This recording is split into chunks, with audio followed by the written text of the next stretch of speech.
చెప్పుకున్నాం మనం. ఏంటిది? ఎవరి భాష వారికి వినసొంపు. పాఠ్యభాగ రచయిత సామర సదాశివ. ఆ పాఠ్యభాగంలో మన భాష యొక్క గొప్పతనం ఏంటి, తర్వాత ప్రాంతీయ భాషలు, తర్వాత వ్యవహారిక భాషలు అనేవి ఇలా ఉన్నాయి. ఆ పాఠంలో ఎవరెవరిని పరిచయం చేశారు మనకు? కప్పగంతుల లక్ష్మణ శాస్త్రి గురించి చెప్పాడు. తర్వాత అతను కుమార్తె అయినటువంటి కే కమల గురించి, తర్వాత మహబూబ్ నగర్ భాష తెలుగు ఎలా ఉంటుంది, నెల్లూరు భాష తెలుగు ఎలా ఉంటుంది, వరంగల్ తెలుగు ఎలా ఉంటుంది అనేటువంటి రకరకాల విషయాల మీద మనకు ఒక భాషా పరిజ్ఞానాన్ని అందించారు ఎవరు? సామల సదాశివ. ఏంటిదట? వరంగల్ తెలుగును టక్సాలి తెలుగు అంటారని, ఢిల్లీ ఉర్దూను టక్సాలి ఉర్దూ అంటారని, టక్సాలి అంటే టంకసాల అని, టంకసాలలో నాణాలు ముద్రించే స్థలం అని, టంకసాల అంటే అక్కడ ముద్రించేటువంటి నాణాలకే విలువ ఉంటుందని, మిగతా అవి నకిలీ నాణాలని, ఇలా ప్రభుత్వం వాటిని జప్తు చేస్తుందని వరంగల్ తెలుగును టక్సాలి తెలుగు అంటారని చెప్పుకున్నాం.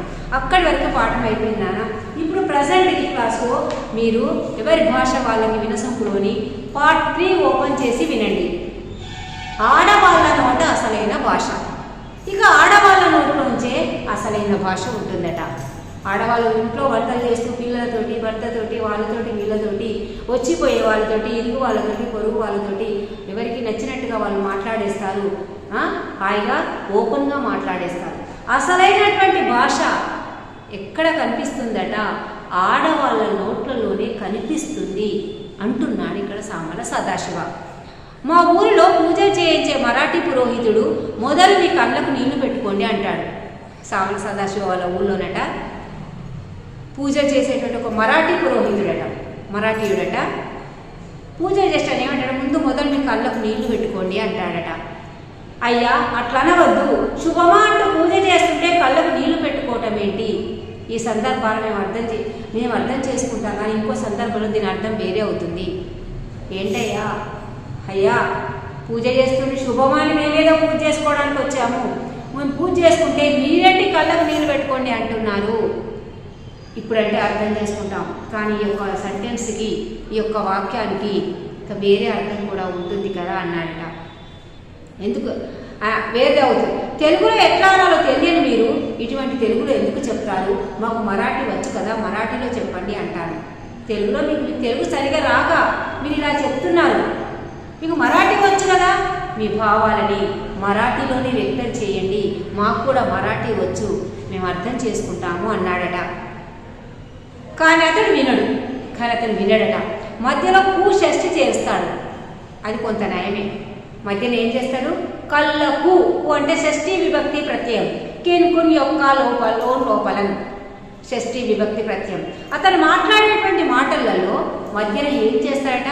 హూ అనేటువంటి షష్ఠీ విభక్తి ప్రత్యయం చేస్తాడట. ఇంకా అది నయమే. కళ్ళకు నీళ్లు పెట్టుకోండి అంటాడు, కళ్ళ నీళ్లు పెట్టుకోండి అంటాడట్లేదు. కళ్ళకు నీళ్లు పెట్టుకోండి అంటాడు కూ చేర్చి. ఆ కూ చేర్చి మంచిగా చేస్తాడు ఆయన. ఆ కూ తీసేస్తే ఏమవుతుంది? కళ్ళ నీళ్లు పెట్టుకోండి అవుతుంది. కానీ అనడు. ఇది టంకసాల బయట తయారైన నకిలీ నాణం. ఏంటిది? కళ్ళ నీళ్లు పెట్టుకోండి అనేది టంకసాలకు బయట తయారైన నకిలీ నాణం ఎలాంటిదో ఇది అలాంటిది. కళ్ళ నీళ్లు పెట్టుకోండి, కళ్ళకు నీళ్లు పెట్టుకోండి, కళ్ళకు నీళ్లు పెట్టుకోండి, కళ్ళ నీళ్లు పెట్టుకోండి. దాంట్లో కూ ఉన్నది, దీంట్లో కూ లేదు. కూ ఉండడం వల్ల 2 రకాల అర్థాలు వస్తాయి. కూ తీసేస్తే ఒకటే అర్థం వస్తుంది. ఇది నకిలీ నాణం లాంటిది, టంకసాల బయట తయారైనటువంటి నాణం లాంటిది అంటున్నాడు.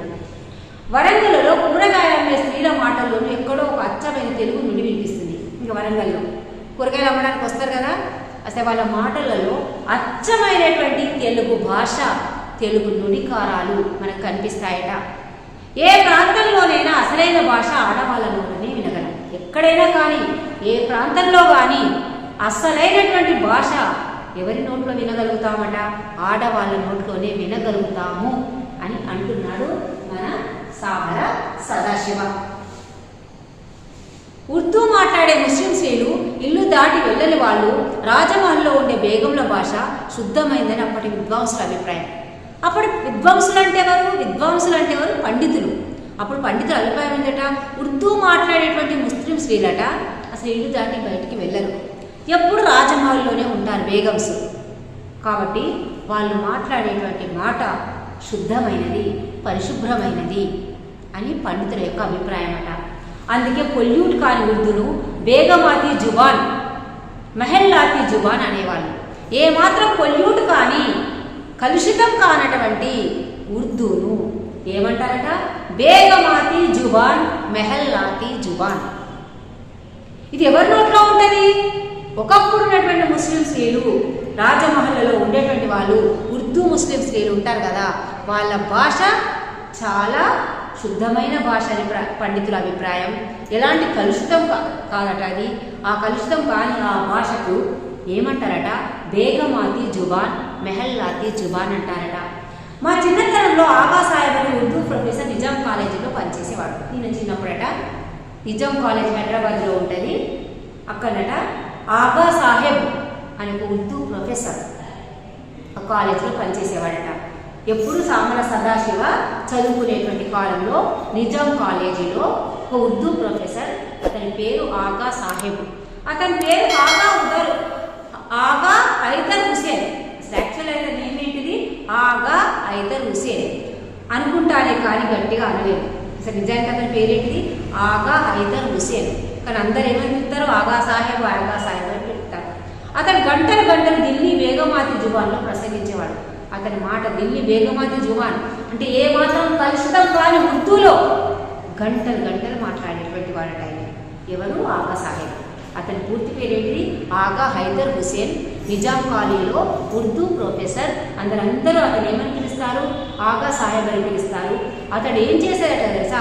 గంటలు ఢిల్లీ బేగమాతి జుబాన్లో, ఢిల్లీ ఉర్దూ ఉంటుంది కదా, ఆ ఢిల్లీ ఉర్దూలో, కలుషితం కాని ఉర్దూలో, బేగమాతి జుబాన్లో గంటలు మాట్లాడేవాడట. ఇక వరంగల్ గురించి మాట్లాడుతున్నాను కదా, ఒక సంవత్సరం పెద్ద కాళోజీ వర్ధంతి సభలో పాల్గొన్నాను. ఒక సంవత్సరం అట మన వరంగల్లో కాళోజీ నారాయణరావు, ప్రముఖ తెలంగాణ యోధుడు, వీరుడు, గొప్ప రచయిత, కళాకారుడు, తెలంగాణ పోరాటంలో పాల్గొన్నటువంటి వాడు. అతనిదట వర్ధంతి సభ, చనిపోయిన తర్వాత చేసే సభ పాల్గొన్నాడట. సాధారణంగా కాళోజీ అంటే జరిగే వర్ధంతి, జయంతి సభల్లో పాల్గొనేవాడిని. కాళోజీ వాళ్ళ ఇంట్లో జరిగే జయంతి సభలు కావచ్చు, వర్ధంతి సభలు కావచ్చు, కామన్గా వెళ్ళేవాడట. నాకు పిలుపు వచ్చేది, లేదా నేనే వెళ్ళేవాడిని. అతనికి ఇంటిమేషన్ వచ్చేదట, తను కూడా వెళ్ళేవాడట. ఆ సభలో చిన్నపాటి కవి సమ్మేళనం, చిన్నపాటి ఉర్దూ ముషాయిరా, కొన్ని ప్రసంగాలు జరిగేవి. ఆ కవి సమ్మేళనం, ఆ పండిత సభ, జయంతి సభలలో, వర్ధంతి సభల్లో చిన్నపాటి కవి సమ్మేళన, కవిత్వాలు చెప్పడం, ఉర్దూ కవిత్వాలు చెప్పడం ఇవి జరిగేవట. కొన్ని ప్రసంగాలు అంటే స్పీచెస్. తర్వాత అక్కడ 2-3 గాయకులు వాద్యాల మీద సాధు గజలు వినిపించేవారు. 2-3 కొంతమంది గాయకులు ఉంటారు కదా, పాటలు పాడేవాళ్ళు. మీరా సంగీత్ సభ అని పెట్టుకొని వాళ్ళు ఉర్దూలో గజల్స్ అంటే కవిత్వాలు, పాటలు పాడేవాళ్ళట. పెద్ద కాళోజీ ఉర్దూ కవి, కలం పేరు షాద్. పెద్ద కాళోజీ అట ఉర్దూ కవిట, అతని కలం పేరు షాద్ అట. నేను వెళ్ళేటప్పటికి సాహిత్య మిత్రమండలి కవులు తమ కవితలు వినిపిస్తున్నారు. ఆ సభకి వెళ్ళాడట ఎవరు? సామల సదాశివ. ఒకసారి అక్కడికి వెళ్ళేసట సాహిత్య మిత్రమండలి వాళ్ళు ఉంటారు కదా కవులు, వాళ్ళంతా కూడా తమ కవితలు వినిపిస్తూ ఉన్నారట. ఆ సాహిత్య సభకు రిటైర్డ్ డిప్యూటీ కలెక్టర్ వచ్చాడట. అది సాహిత్య సభ. అక్కడ ఎవరు వచ్చారు? రిటైర్ అయినటువంటి, పదవి విరమణ చేసినటువంటి ఒక డిప్యూటీ కలెక్టర్ అధ్యక్షత వహిస్తున్నాడు. వారెవరు నాకు తెలియదు. అక్కడ అందరూ తెలుగు విద్వాంసులు ఉండగా, అందరూ యూనివర్సిటీ ఆచార్యులు ఉండగా, ఒక రిటైర్డ్ రెవెన్యూ ఆఫీసర్ అధ్యక్షత వహించడం ఏంటి? అసలు నిజం చెప్పాలట తెలుగు సభ, కవి సమ్మేళనం. అక్కడ పెద్ద యూనివర్సిటీ వాళ్ళు ఉన్నారు, గొప్ప ఆచార్యులు ఉన్నారు, గొప్ప కళాకారులు ఉన్నారు, గొప్ప కవులు ఉన్నారు.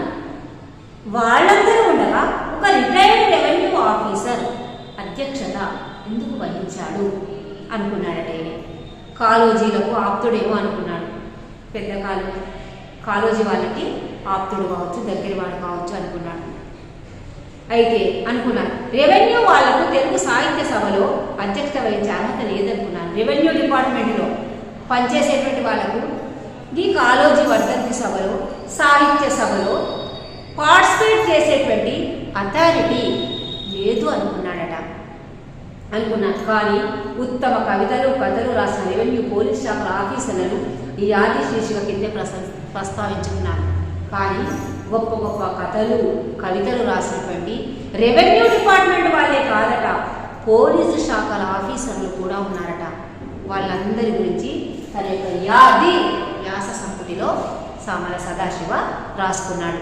కేవలం తెలుగు వాళ్ళు, తెలుగు భాష వచ్చినటువంటి వాళ్ళు, సాహిత్యం వచ్చినటువంటి వాళ్ళు, ఆ డిపార్ట్మెంట్ వాళ్ళే పుస్తకాలు రాస్తారు అనేది కాదు. రెవెన్యూ డిపార్ట్మెంట్ కావచ్చు, పోలీస్ డిపార్ట్మెంట్ కావచ్చు, మెడికల్ డిపార్ట్మెంట్ కావచ్చు, ఎవరైనా కావచ్చు, ఎవరైనా ఏదైనా రాయొచ్చు. కాబట్టి వాళ్ళు కూడా రాస్తారు అనేది గ్రహించి తన యొక్క యాది వ్యాస సంపుటిలో తెలిపాడట. అందుకే కవి నేను ప్రస్తావించిన వాళ్ళు అనేకులు ఇలా చాలామంది ఉన్నారట. అతను యాదిలో రాయని వాళ్ళు, అతనికి తెలిసిన వాళ్ళు చాలామంది ఉన్నారట. అందరి గురించి మనకి ఇంకా చెప్పట్లేదు ఇక్కడ. అందుకే కవి సమ్మేళనం తర్వాత అధ్యక్షుల వారు లేచి మాట్లాడారు.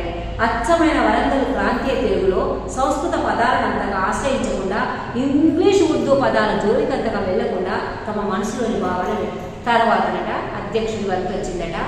ఎవరు? Revenue department district retired revenue officer కదా అధ్యక్షత వహించింది. గెస్టులు ఎప్పుడు మాట్లాడతారు? లాస్ట్కే మాట్లాడతారు కదా. లాస్ట్కి ఆయనకు అవకాశం వచ్చిందట. ఆయన బ్రహ్మాండంగా స్పీచ్ ఇచ్చాడట. ఎలా అంటే అచ్చమైన తెలుగు, వరంగల్ తెలుగు, ప్రాంతీయ తెలుగులో ఒక్క సంస్కృత పదాన్ని కూడా వాడకుండా, ఒక్క ఇంగ్లీష్ పదాన్ని కూడా వాడకుండా, ఒక్క ఉర్దూ పదాన్ని కూడా వాడకుండా అంత చక్కగా ఉపన్యాస ప్రసంగం చేశాడట. అసలు యాక్చువల్లీ మనం మాట్లాడుతుంటే ఉపన్యాసం ఇస్తా అంటే ఇంగ్లీష్ వర్డ్స్ కంపల్సరీగా వస్తాయి. కానీ అతను ఒక రెవెన్యూ రిటైర్డ్ డిపార్ట్మెంట్ అధ్యక్షుడిగా వచ్చాడు, అధ్యక్షత వహించాడు, ఆయన స్పీచ్ ఇచ్చాడు. అతని స్పీచ్లో అచ్చమైన వరంగల్ తెలుగులో, ప్రాంతీయ తెలుగులో మాట్లాడాడట. ఒక్క ఉర్దూ పదం లేదట, అందులో ఒక్క ఇంగ్లీష్ పదం కూడా లేకుండా. అయితే అధ్యక్షుల వారి కల్తీ లేని తెలుగు విన్న తర్వాత తెలుగులో మాట్లాడే సాహసం చేయలేదు. ఈయన కూడా స్పీచ్ ఇచ్చే అవకాశం వచ్చింది. అధ్యక్షుడు అంత చక్కగా మాట్లాడాడు, వేరే ఇతర భాషా పదాలను వాడకుండా మాట్లాడాడు. అతను మాట్లాడినాక ఇతడికి స్పీచ్ ఇచ్చే ధైర్యము రాలేదట. ఎందుకంటే అంత సాహసం చేయలేకపోయాడట. తెలుగులో మాట్లాడే సాహసం చేయలేకపోయాడు.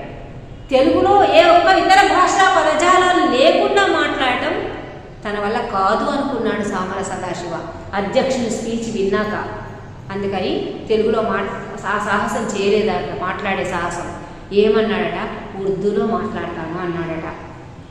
అని మాట్లాడే 4 మాటలు ఉర్దూలోనే మాట్లాడినాడు. ఏదో 4 మాటలు ఉర్దూలో మాట్లాడాడట సామల సదాశివ కాళోజీ వర్ధంతి సభలో. అధ్యక్షుల వారిలాగానే కల్తీ లేని వరంగల్ తెలుగు మాట్లాడే ఆచార్యులు కొందరున్నారు అక్కడ. అధ్యక్షుడు ఎలాగైతే మాట్లాడారో అలాగే ఏ మాత్రం కల్తీ లేకుండా చక్కని వరంగల్ తెలుగును మాట్లాడేటువంటి గురువులు, ఆచార్యులు, పెద్దవాళ్ళు ఆ సభలో చాలామంది ఉన్నారట. ఇతరులు కూడా ఉన్నారట. వార్తాపత్రికలో కొన్నాళ్ళు ఉర్దూ కవుల గురించి రాస్తున్నాను. ఈయన ఏం చేశాడట? సామల సదాశివ న్యూస్ పేపర్లో కొద్ది రోజులు ఉర్దూ కవుల గురించి కూడా రాశాడట. ఇప్పుడు యాది రాస్తున్నాడు. ఇప్పుడు ఏం చేశాడంటే యాదిలో అన్నీ రాస్తున్నాడు. ఆ కాలం నుంచి నా రచన చదువుతున్న గుంటూరు విద్వాంసులు, అడ్వకేట్ ఉప్పలూరు గోపాల శర్మ గారు నా వ్యాసాలు బాగున్నాయని జాబులు రాస్తున్నారట. ఈయన యాదిలో రాస్తున్నాడు కదా అందరి గురించి. ఈ వ్యాసాలను చదివినటువంటి వాళ్ళు గుంటూరు వాళ్ళు, ఆంధ్ర ప్రాంతం విద్వాంసులు, పండితులు కూడా, అడ్వకేట్ అట ఉప్పలూరు గోపాలకృష్ణ శర్మ కూడా ఇతని వ్యాసాలు చదివి మీరు చాలా బాగా రాస్తున్నారని అన్నారట. తరచుగా మీ వ్యాసాలు తెలంగాణ ప్రాంతీయ భాష కనిపిస్తూ ఉంది. ఎప్పుడు కూడా తరచుగా మీరు రాసేటువంటి వ్యాసాలలో తెలంగాణ ప్రాంతీయ భాషనే కనిపిస్తుంది. మీరు ఆ ప్రాంతం ద్వారా మా ప్రాంతానికి ఎప్పుడు రాలేదని ప్రశ్నిస్తారట. ఎవరు? ఆంధ్ర వాళ్ళందరూ కూడా మీ పుస్తకాలు, మీ వ్యాసాలు చదువుతున్నారట. చదివి మీ వ్యాసాలలో ఎక్కువగా తెలంగాణ ప్రాంతీయ భాషనే కనిపిస్తుంది, మీకు ఎందుకు, మీరు తెలంగాణ ప్రాంతం వాళ్ళ మా ప్రాంతానికి రాలేదా ఎప్పుడని ప్రశ్నిస్తారట. వారు ఏ ఉద్దేశంతో ప్రశ్నిస్తారో తెలియదు, కానీ అది నా ప్రశంసగానే భావిస్తాను. వారు ఏ ఉద్దేశంగా అంటున్నారో నాకు తెలియదు, కానీ నేను దాన్ని నన్ను పొగుడుతున్నట్టుగానే భావిస్తున్నా. తెలంగాణలోనే ఉంటా, ఆంధ్ర ప్రాంతం వాళ్ళు కూడా చదివేటట్లు రాస్తున్నాను అంటే విశేషం కదా. తెలంగాణలో ఉంటూ ఆంధ్ర ప్రాంతం వాళ్ళు ప్రశంసించే విధంగా, ఇష్టపడే విధంగా, వాళ్లకు నచ్చే విధంగా, వాళ్ళు కూడా అభినందించే విధంగా నేను రాస్తున్నాను వ్యాసాలు. వ్యాధి వ్యాస సంపుటిలో అంటే అదొక విశేషమే కదా, అదొక ప్రత్యేకతే కదా, అది గొప్పనే కదా అంటున్నాడు సామల సదాశివ. ఈ రకంగా పార్ట్ 3లో ఎవరి భాష వాళ్ళకి వినసొంపు అనేటువంటి మన పాఠ్య భాగంలో సామల సదాశివ ప్రాంతీయ వరంగల్ తెలుగు గురించి, తెలంగాణ వరంగల్లో జరిగిన కాలోనీ వర్ధంతి సభలో ఉన్నటువంటి ప్రముఖుల గురించి, తర్వాత తాను రాసేటువంటి వ్యాసాల గురించి, తన వ్యాసాలు తెలంగాణ వాళ్ళకే కాదు ఆంధ్ర ప్రాంతం వాళ్ళకు కూడా నచ్చుతున్నాయని, వాళ్ళు కూడా ప్రశంసిస్తున్నారని, అలా రాయడం తన గొప్పతనమని, రాయగలగడం తన గొప్పతనమని అదృష్టంగా భావిస్తున్నాను, అదే నాలోని విశేషమనే కదా అనుకుంటూ ఉన్నాడు ఎవరు సామల సదాశివ. ఈ యొక్క వ్యాస సంపుటిలో 3rd పార్ట్లో నెక్స్ట్ క్లాస్లో నెక్స్ట్ పార్ట్ చూద్దాం మనం. ఓకే.